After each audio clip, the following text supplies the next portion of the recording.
The Haunting of Hill House by Shirley Jackson is bland, boring, and any other possible synonyms. When I first opened The Haunting of Hill House, I expected to be blown away by the world, the characters, or at the very least, the gothic horror elements Shirley Jackson is known for because of this novel.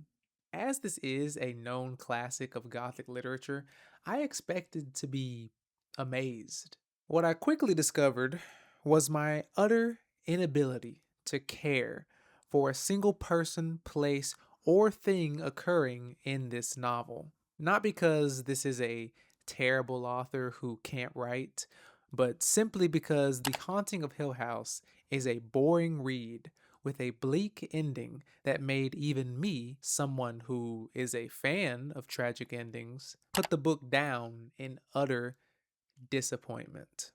The world, or instead the house, which is our setting, is mundane. Maybe because I've seen it time and again in other gothic stories, maybe because I know better written horror stories. I don't know. If I'd read this book first, maybe I'd appreciate it more. I highly doubt it, but maybe in some alternate universe I actually love this book. What a sad ass dimension that must be. The characters also do nothing to help with the lack of excitement. None of them are likable. None of them are meaningful. None of them are worth remembering. Which, in some instances, I think that might be purposeful. But, congratulations, I guess. Their dialogue is almost purposely confusing, but still boring. There's a couple of quotes I like. They're like a couple. I mean that literally when I say a couple. But they're not something I'd remember.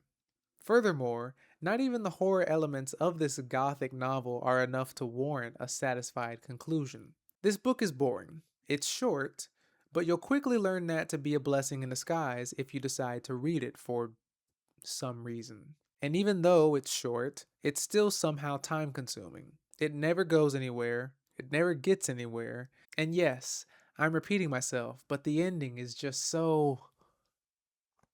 Oh my god, this ending is so bad. It's so boring. It's so ugh. Instead of being blown away, when I finally put down this novel, actually, I had this opinion of it about halfway through, if I'm being honest. I asked myself, what makes this novel a classic? I'm so serious. Now, that's not a question I'm interested in answering. It's just a rhetorical question which encapsulates my burning dissatisfaction for this 1950s horror novel. But this is a Spear Point review, and I am obviously your most handsome and favorite book reviewer on YouTube. So, I need to start this review with an overview of Shirley Jackson's The Haunting of Hill House, right? So, if you were looking for a spoiler free section, you just passed it. Because now, let's get to the point. Four seekers have arrived at the rambling old pile known as Hill House. Dr. Montague, an occult scholar looking for solid evidence of psychic phenomena. Theodora, his lovely and lighthearted assistant. Luke, the adventurous future inheritor of the estate. And Eleanor, a friendless, fragile young woman with a dark past. As they begin to cope with chilling, even horrifying occurrences beyond their control or understanding, they cannot possibly know what lies ahead. For Hill House is gathering its powers, and soon it will choose one of them to make its own. So, just as the book suggests, most of it involves our four main characters Dr. Montague, Theodora, Luke, and Eleanor, exploring the intricacies of Hill House to uncover the strange stories surrounding it. But believe me when I say that I've made this book sound more interesting in one sentence than the entirety of the novel actually is. Now, although I said this novel has four main characters, it really has one Eleanor. The others are more like an unused chalkboard in a classroom, often making the reader question why they're here besides to have other pieces to the already uninteresting puzzle. Most of the novel is told through Eleanor, but has this interesting but underutilized, unreliable narrator who drops these philosophical or psychological questions that makes the reader think, whoa, who is the narrator? Unfortunately, that question is neither explored nor answered. It could be implied that the narrator is Eleanor in some time bending, paradoxical twist, and she's orchestrating the events of this novel in the present, but the fate of Hill House and Eleanor are already determined. But since that cool plot twist is more an implication than a known fact explored by the author, it's nothing more than another unused element amongst the others. As for the creepy aspect of this novel, I mean, unless you're afraid of or you jump easily, there isn't really one.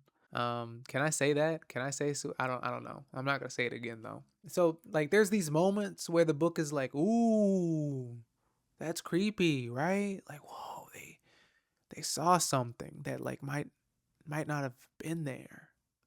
Or, ooh, they thought they felt someone's hand in the night, but like there was no one there. Scary, right?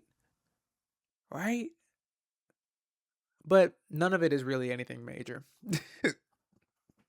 Thank you, hiccups. Our character's reason for being here, it's kind of silly in my opinion, since they funnily enough experienced strange things in Hill House within the first couple of hours, so they really could have left immediately. But the book, more specifically Dr. Montague, establishes this idea that the house doesn't want you to leave once you've entered, especially not at night. So the four of them stay and Dr. Montague tells stories of Hill House. These stories don't really amount to much since, me personally, I care more about the present moment of a story, especially since these stories don't really change the ending of the book. And I probably should have led with this. I don't like backstory. I don't like backstory without first knowing the characters in the present. Before you tell me the backstory of some long lost owner of the house and what they may or may not have done, I'd first like to know about the four main characters you've already introduced. By this point, we know why they're here, but we hardly know anything about them. Even now, I can't tell you one memorable thing about these characters. They're unlikable simply because the book gives you no choice. Eleanor is the character we know most about. And speaking of Eleanor, this dark past that the synopsis speaks of, it's literally just she's a little sad. She's a little lonely and she has to take care of her mom. Like, boo-hoo dog, that's a Tuesday to me. The dialogue is awkward. It's not terrible, but it's not good either. One character will say something weird and then the others will just pretend not to hear them. Sometimes something scary will occur and then characters will be like, "Well, I'm hungry. You hungry? All right, let's go get something to eat." It's just weird, man. It's just weird. I mean, and then the cherry on top, which is the ending, and the disappointment in the ending. It doesn't feel earned and it's not even a good ending. I'm not gonna try to explain the ending or the themes behind it in my own terms. I'm just gonna read straight from this summary that I found online. Jackson herself, in real life, moved to North Bennington, Vermont in the mid 1940s with her husband, who worked as an instructor at Bennington College. Jackson felt isolated from the rest of the town, and during her time living there, she wrote several works of fiction, which reflected the competing feelings of misanthropy and exclusion she was experiencing. The Haunting of Hill House then adopts as its thesis the bleak suggestion that the idyllic, perfect idea of home perhaps does not exist for anyone, really. Home is made of memories, imperfect and unreliable, and the attempt to reconstruct an ideal of home will almost always fail. Jackson's characters search for security, family, and the familiar in an almost comically bleak and inhospitable place. Hoping against hope, they'll be able to find a place to belong.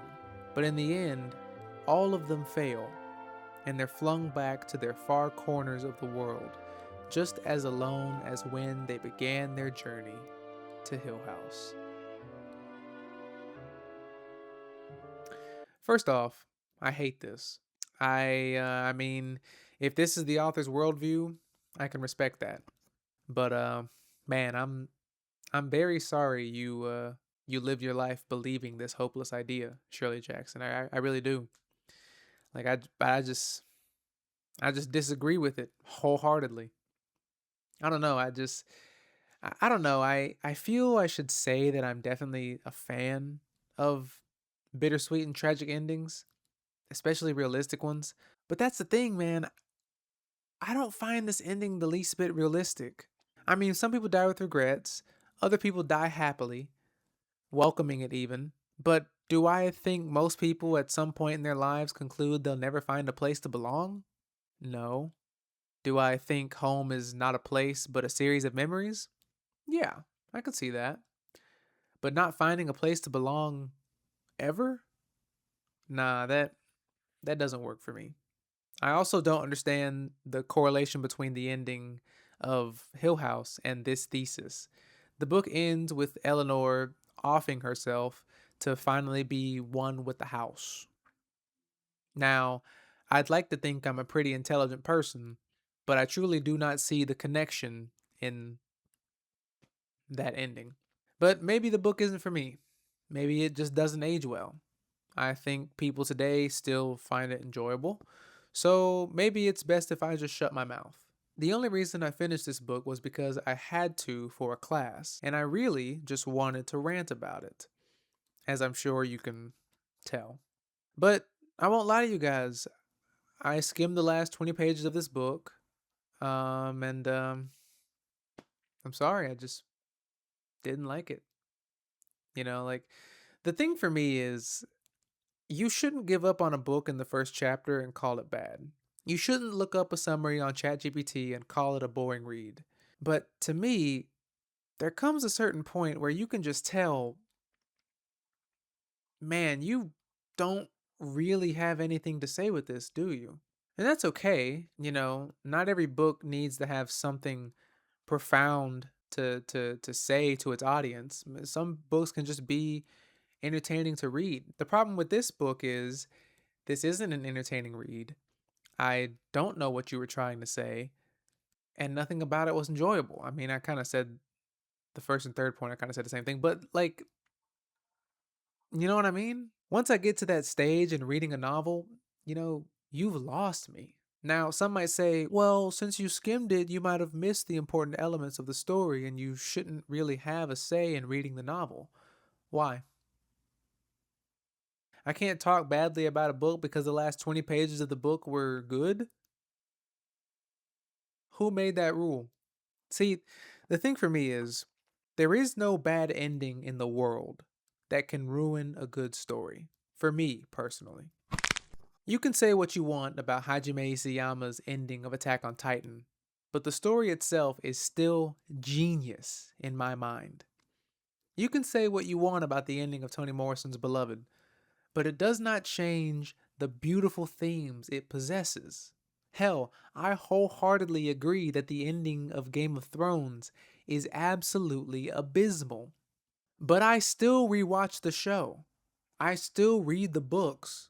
I've reread the books of Game of Thrones recently. I love Game of Thrones, but the ending doesn't do anything to change but the ending doesn't change that for me. The ending does not change the love of the world that I have. The love that I have for the world that George R. R. Martin created. That's what I'm trying to say. Damn. But to me, there is no good ending in the world that can save a bad story.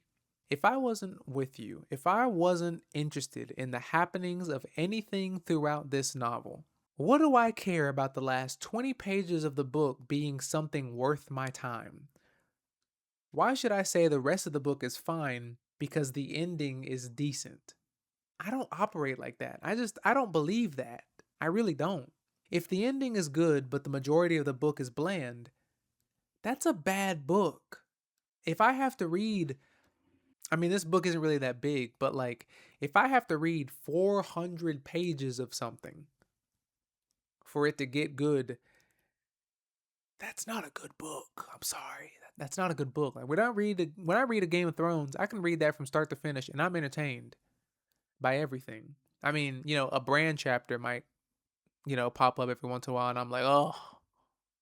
But still, like, you know, it's still entertaining. So, I'm sorry, Shirley Jackson.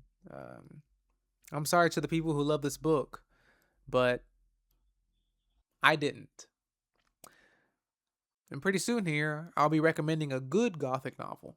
Until then, I'll see you, because I'm done talking about this book. I'm Handsome, your favorite reviewer, and all that other stuff. Bye.